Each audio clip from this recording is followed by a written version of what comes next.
आप देख रहे हैं पूर्वांचल। प्रेस वार्ता नहीं है, हमारे विशिष्ट व्यक्तियों के साथ मैं यहाँ चाय पर चुनावी चर्चा करने आया था, क्योंकि मैं निषाद पार्टी का राष्ट्रीय अध्यक्ष हूँ और यहाँ इसकी जड़ है, इसका राष्ट्रीय कार्यालय यहाँ से है। तो इसके जो संस्थापक सदस्य हैं उनका चर्चा करना था। और कल कुछ विशेष रूप से एक घटना प्रत्याशित हुई थी संत कबीर नगर में, क्योंकि वहाँ प्रवीण निषाद चुनाव लड़ रहे हैं। चुनाव के उस क्षेत्र में चूँकि लगन बहुत अधिक है, तो चूँकि संत कबीर नगर गोरखपुर में शादियाँ बहुत, इसमें जाना पड़ता हम लोगों को। उनके एक गरीब परिवार के यहाँ शादी थी और उसमें मैं लगभग 12 बजे पहुंचा था, लगन दे दिया था, लेकिन घर के आग्रह पर कि आप रुक जाइए, वर वधू को आशीर्वाद दे दीजिए मंच पर। जब आपका जो है वर वधू का जब वरमाला हो जाएगा, मैं उतने देर में रुका था, तो कुछ विशेष अब मतलब अमर्यादित भाषाओं का प्रयोग करते हुए आए। जैसे लड़की स्टेज पर चढ़ी तैसे ही वो प्रवीण निषाद और हमारे आपत्तिजनक बात करने लगे और उन्होंने हमला किया। तो हमारे सिपाहियों ने, चेहरे पर चश्मा टूट गया उसका, यहाँ लग गया। हमारे सिपाहियों ने उसे पकड़कर सुरक्षित रूप से पुलिस को सौंप दिया, और नहीं तो पब्लिक कुछ भी घट सकती थी भीड़ में। और निषाद मोहल्ला था, और लगभग बारात में लगभग 20-25 के संख्या में पता चला कि वो जो है वो यादव परिवार है पूरा, वहाँ वो सभी लोग थे, उनके घरों पर सपा के झंडे हैं। कहने का मतलब ये है कि इसी तरीके से हमारे ढेर सारे नेता, महेंद्र सिंह राजपूत, धनीराम वर्मा, रघुवर दलाल, मनोहर लाल, जयपाल कश्यप, जूरी में जमुना निषाद, फूलन देवी की भी इसी तरीके से हमला में है। और इस तरीके से कुछ विकृत मानसिकता वाले लोग, पता चला कि वो पहले भी पुलिस पर हमला, निषादों पर हमला, चूँकि कसरवल कांड जहाँ हुआ था उसे 1.5-2 किलोमीटर पर वो गाँव है कठार, वहाँ निषाद राज की मूर्ति भी लगी है। तो कसरवल कांड के बाद से ही समाजवादी पार्टी की उल्टी गिनती शुरू हुई, तो इसके वजह से जितने समाजवादी पार्टी लोग रिएक्शन करते रहते, उसको लेकर वहाँ जो उस विकृत मानसिकता के व्यक्ति के चलते आज जो यादव जो समाज है उस पर कलंक लग रहा है कि यादवों ने ऐसा कर दिया। और हम चाहेंगे कि उनके मुखिया इस तरीके से गुंडों पर लगाम लगाएं और ऐसा नहीं करें। और इसके लिए वो सुरक्षित, हमने जो हमला किया, हमला करने के बाद उसे सुरक्षित पुलिस को सौंप दिया कि जिससे कि उसे कम से कम सुरक्षा रहे और कानून अपना काम करेगा। डॉक्टर साहब, आपके ऊपर आरोप लगा रहे हैं कि समाजवादी पार्टी के जो है गुंडे थे या उनकी तरफ से हमला हुआ, लेकिन वो तो आप पे भी आरोप लगा रहे हैं कि नहीं, वो पूरी तरह से फर्जी थे। देखिए, इनका पुराना इतिहास रहा है, आप देख सकते हैं कि किस तरीके से गेस्ट हाउस कांड हुआ। अन्य दलित की बेटी मायावती को अगर नहीं छोड़ सकते, मुख्यमंत्री के ऊपर हमले करने का इनका इतिहास रहा है। मुजफ्फरनगर दंगा, जो जो युवा हैं बेचारे गरीब हैं, उन्हें फंसाने का इतिहास रहा है।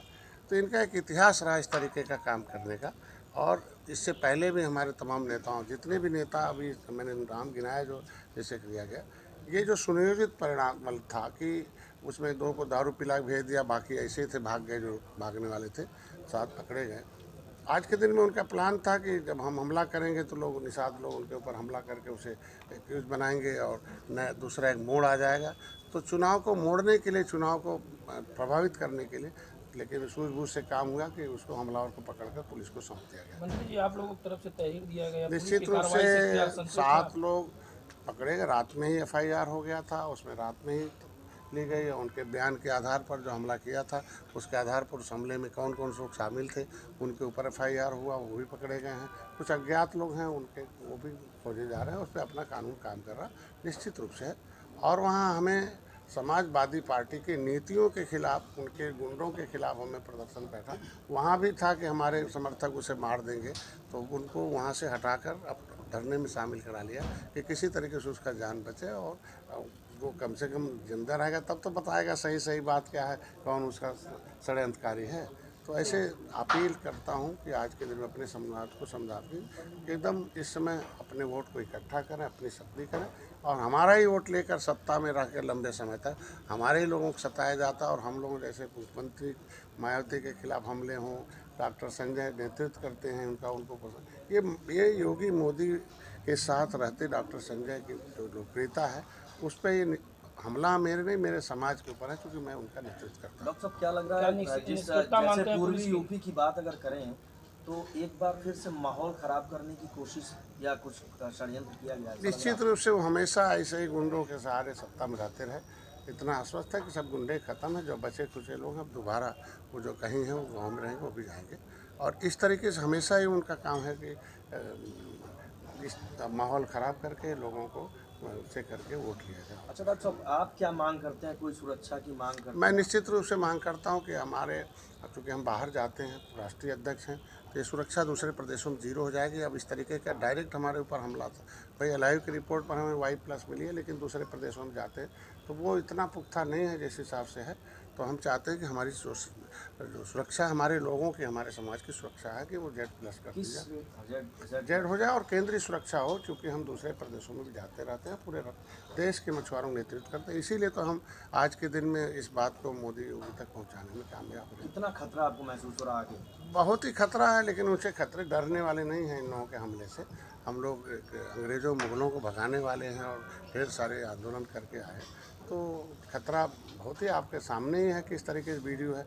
और उससे भी देख लीजिए कि किस तरीके से सपा के लोग उसे अगर सपा का समर्थक नहीं था तो सपा के ID से उसके 3 सेकंड के वीडियो काट कर फर्जी एडिट करके चलाना है। पूरा जब 1 मिनट का वीडियो चलने लगा प्रेस के माध्यम से, मैंने जब रिलीज़ कर दिया तो अपने आप वो लोग, उनका चेहरा बेनकाम हो गया कि हमला कौन कर रहा है, कैसे कर रहा है। क्या लग रहा है इसकी निष्क्रियता मानते हैं इस पे? नहीं, अब वहाँ हमें सुरक्षा गार्ड मिले। आखिर पुलिस की निष्क्रियता होती तो हमलावर पकड़े कैसे जाते। और जहाँ शादी विवाह हो, अब मंच पर लड़की जा रही है तो पुलिस लेके थोड़ी जाएंगे हम बर वधू को हम आशीर्वाद देने के लिए। तो पुलिस तो बगल में, तभी तो हमलावर पकड़ा गया, तभी तो घटना होने से घटित हो गई है। और चूँकि उससे पहले भी वो रहा है तो पुलिस की विफलता कैसे माने। पुलिस तो हमारे साथ सपोर्टिव में प्रवीण निषाद आपके पुत्र हैं, दूसरी बार चुनाव मैदान में, वहाँ से तो एक डर लग रहा है कि समाजवादी पार्टी को या विपक्ष को एक डर सता रहा है। और क्या लग रहा है इस पूर्वी यूपी में कुछ इसका नुकसान हो, इस घटना का उनको उठाना पड़ सकता है? क्या लग रहा है? नहीं, इस घटना से कम हमारे समाज को जो बहका रहे थे उल्टा पुल्टा बोल के, अब समाज के लोगों का आंख उस घटना से खुल गया कि पहले भी जब 30 साल से 5 बार इनकी सत्ता रही, कैसे निषाद को सताया जाता रहा। और जब नेता पर उनके नेता गुंडे जो हमला कर सकते तो आम जनता पर क्या कर सकते हैं। और हमारे लोग अब सतर्क हो गए हैं ऐसे लोगों से, खुद मतलब सरकार कानून के हिसाब से डट गई। उत्तर प्रदेश में निषाद पूरे के पूरे लगभग 99.99% निषाद पार्टी के साथ है, और निषाद पार्टी भारतीय जनता पार्टी के साथ है, क्योंकि वे किसी भी समाज को सम्मान और सुरक्षा समृद्धि चाहिए, और तीनों हम उनको दिलाने में कामयाब होंगे। आप कैबिनेट मंत्री हैं और क्या कहना चाहेंगे ऐसे लोगों को? हम यही चाहेंगे कि पहले तो समाजवादी पार्टी के नेतृत्व से चाहेंगे कि ऐसे गुंडों पर लगाम लगाएं और ऐसे को पार्टी से बाहर करें। और कैसे रहेंगे तो जो समाजवादी पार्टी अब समाजवादी पार्टी की तरफ जा रही है, और इनके कृत्यों से पूरे यादव समाज को कलंकित न कराएं, क्योंकि वो पिछड़े हैं और पिछड़ों का दर्द, पिछड़ों के लिए समस्या का समाधान हमारे साथ है। और ढेर सारे मोहन यादव जैसे मुख्यमंत्री बनाए गए, इसीलिए आज के दिन उनको भी हम लोग नेतृत्व में ले जा रहे हैं। तो आज अपील करेंगे कि वो अपने ऐसे गुंडों पर रोक लगाएं। और हम अपने समाज से अपील करते हैं कि एक एक वोट निषाद पार्टी साथ है। और निषाद पार्टी पहली बार है कि 2 राज्यसभा उत्तर प्रदेश से जो है हमारे जो है बाबूराम निषाद हैं, संगीता बलवंत बिंद हैं, और 6 इस समय लोकसभा में पहली बार है कि निषाद समुदाय के सांसद जा रहे हैं उनकी आवाज़ उठाने के लिए। इतिहास में 70 साल है, इसीलिए आज भारतीय जनता पार्टी जहाँ जहाँ लड़ रही, हर जगह वो कमल बटन दबाकर अपने भागीदारी के लिए भेजा। गोरखपुर सदर लोकसभा सीट की बात करें तो निषाद बहुल क्षेत्र है, और काजल निषाद भी यहाँ से चुनाव लड़ रही हैं। निषाद को कैसे बीजेपी की तरफ लाएंगे आप? निषाद अपनी समस्याओं के समाधान के लिए खुद पार्टी बना रखा है, और एक ऐसा अपना वकील बना रखा है कि यहाँ से गांव से निकल कर दिल्ली के दरवाजे तक शीर्ष नेतृत्व मोदी जी के दिलों तक आवाज़ पहुँचाता है, योगी जी के दिलों तक आवाज़ पहुँचाता है, और वहीं से समस्या का समाधान होगा। और चूँकि इससे पहले समाजवादी पार्टी जो थी, जब इनकी आवाज़ उठाए दिसंबर जी दिल्ली में, तो सारे सपा के सांसद भाग गए। सपा बसपा कांग्रेस तो विरोध करते हैं। तो समाजवादी पार्टी से दूर हो गए, बसपा से दूर हो गए, कांग्रेस से दूर हो गए, और खुद पार्टी बना रखा है। तो जो पार्टी के साथ निषाद जुड़ा हुआ, और पार्टी भारतीय जनता पार्टी के साथ जुड़ी हुई है, इसलिए समुदाय हमारे साथ है। वो किसी नेता के मकाम में नहीं आ रहा। इससे पहले भी पिछले बार भी निषाद चुनाव लड़े थे, और समाज मेरे साथ आगे भी।